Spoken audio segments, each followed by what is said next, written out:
बोल भोले रामचंद्र की जय।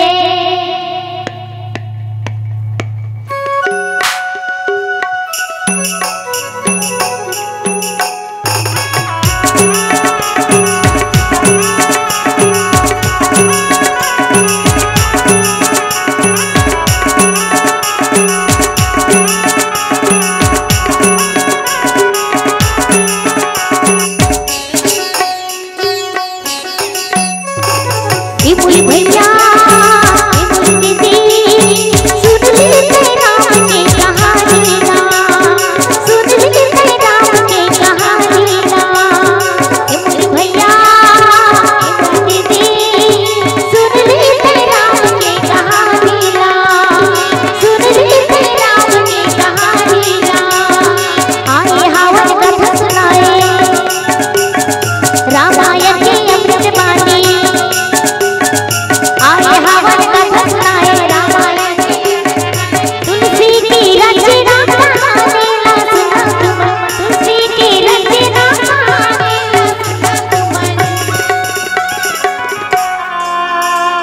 तुलसी की अमृत बालीला, तुलसी की अमृत बालीला।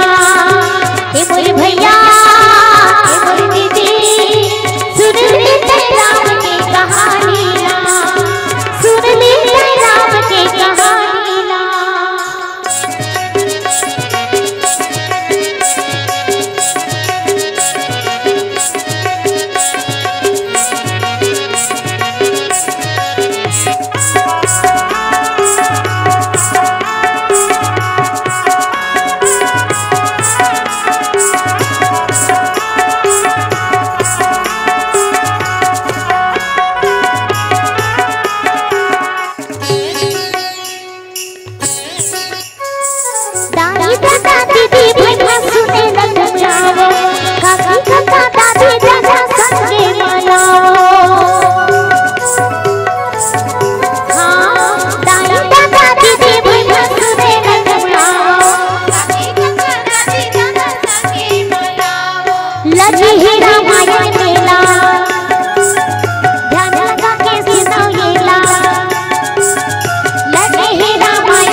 सुन ले राम की कहानीला, तुलसी के अमृत बालीला।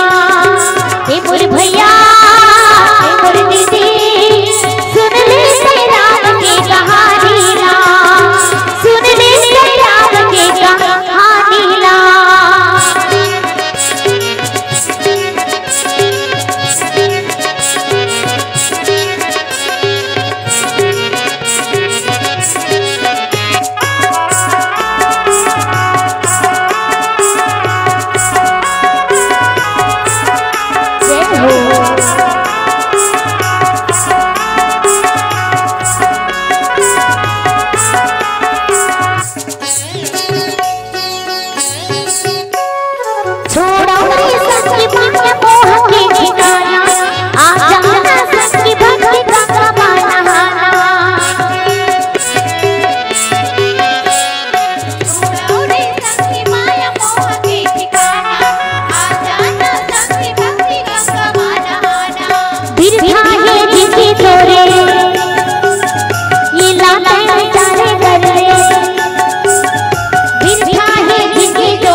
सुन ले राम की कहानीला, तुलसी के अमृत बालीला। हे मोर भैया हे मोर दीदी सुन ले राम की कहानीला, सुन ले राम की कहानीला। आए हवन कथा सुनाए रामायण की अमृत बाणी,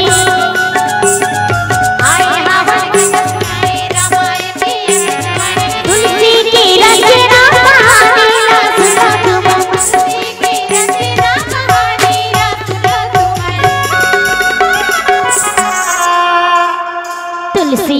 अमृत बारेला, तुलसी के अमृत बारेला। हे मोर भैया